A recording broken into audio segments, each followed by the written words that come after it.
I'm in between McDonald's and Comme Chez Soi, so I think I indeed maybe represent, hopefully not the tourist, but the follower in this panel this morning. But yeah, thank you very much for the invitation. I think it's for me personally a pleasure to be attending this launch of the Competence Centre of the Joint Research Centre. It's a pleasure because I've been working with the Joint Research Centre a number of years ago, very successfully. I think the intelligence and knowledge across the Joint Research Centre in Brussels and also in all the institutes has been over the years invaluable. And the ongoing work which you are all contributing to better support, as I read here, society, innovation and legislation. I would have called it policy personally, but legislation is also, I think, a very good angle, is, I think, particularly important for this Commission.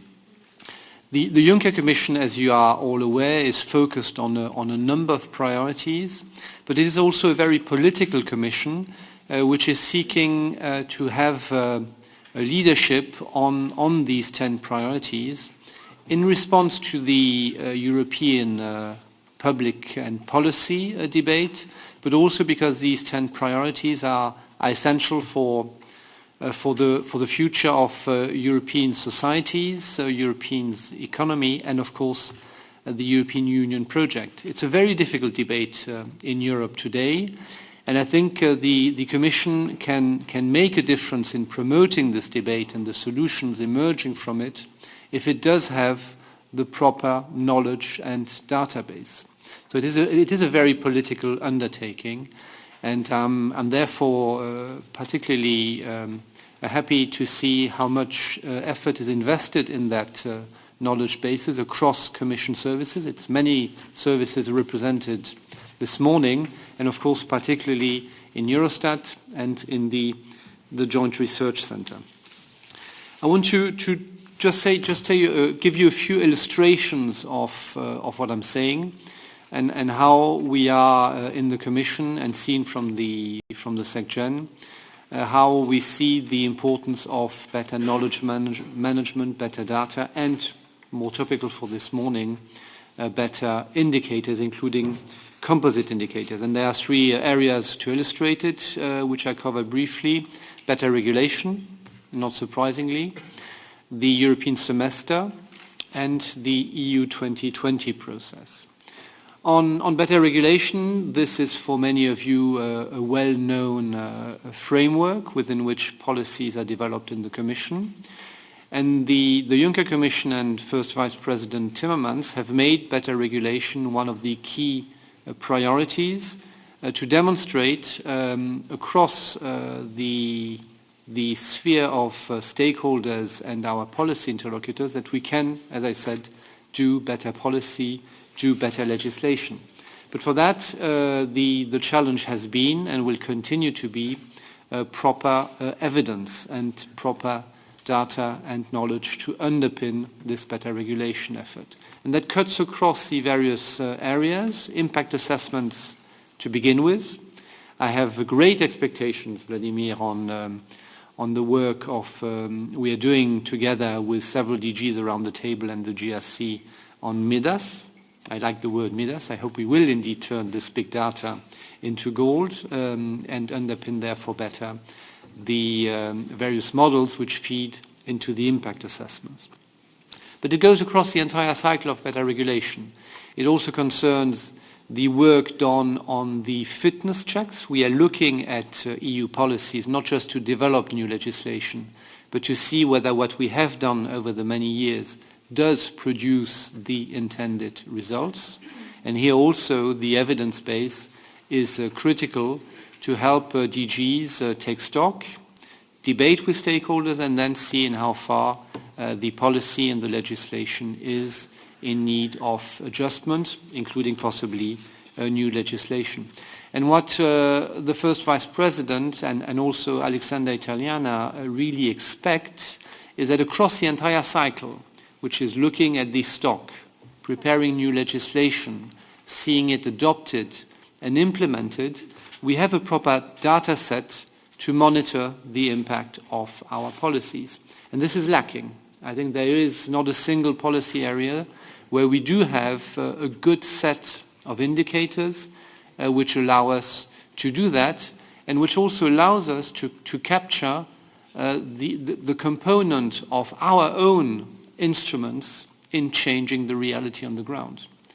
If I look at the legislation under the MFF, I mean, we all struggled, I think, and I see Eduardo here from DG NEAR, and we struggled together on the external instruments of EPA to have the proper indicators, because the indicators which we come back to for availability of data, or also sometimes for political reasons, are indicators where our instruments, of course, contribute, but often rather marginally.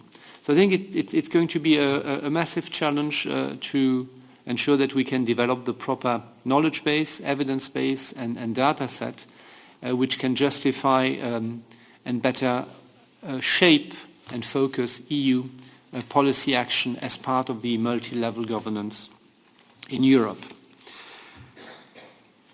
The same can be said from the European semester. The European semester was introduced now 6 years ago. We are just now with DG ECFIN, employment, education, energy, all of you in reality, preparing the country reports for 2016. They will be available at the end of February.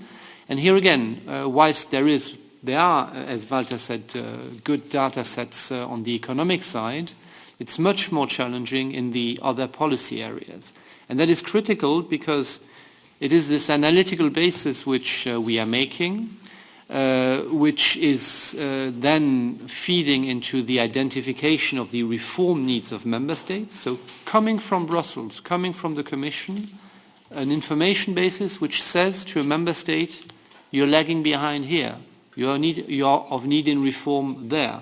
We need very solid analytical elements to be able politically to draw these conclusions. And then to feed these conclusions even further in country-specific recommendations, which very specifically then identify on the fiscal side, on the employment side, or in a number of other policy areas, what is expected under this collective economic governance framework, what is expected in terms of reforms for the next 12 months. So it's a politically very sensitive and highly important exercise where we need to improve very much our evidence, our indicators to support that work.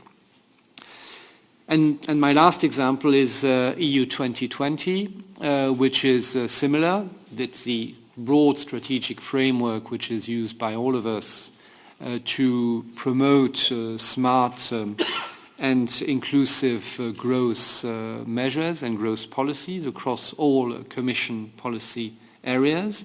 And to do that, we have identified a limited number of broad indicators, headline targets for the European Union in employment, in research and development, the famous 3%, climate change, energy, education, fight against poverty and social exclusion.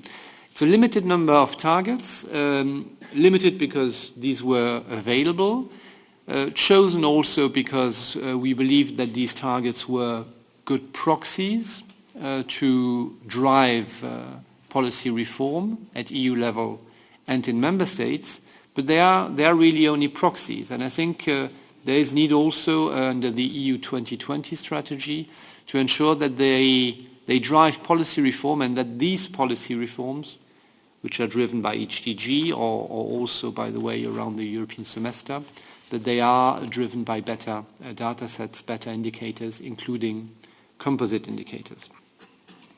So, I mean, these are just 3 examples. I think each of you could name many more which are as relevant. And in all these areas, or across all these examples, clearly Walter and Vladimir and all your teams, you need to help us develop robust, politically relevant, and Walter, what you said on the maintenance is also something which for me is particularly important.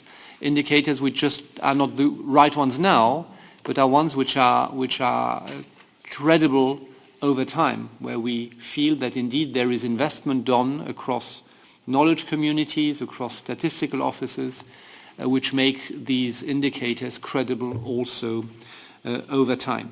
And that brings me back to the Competence Centre, which again I think we welcome really very much, because with the Competence Centre I think we have a basis to look at these horizontal challenges and have a place where they can be discussed in the Commission, but also with our international partners, and of course particularly also with Member States, to ensure that the production of these indicators is informed by the policy needs, but can then also be properly prepared to support the policy making. And here there's one aspect which is from the papers I looked into with my colleagues and with Jessica Larson, my assistant in particular.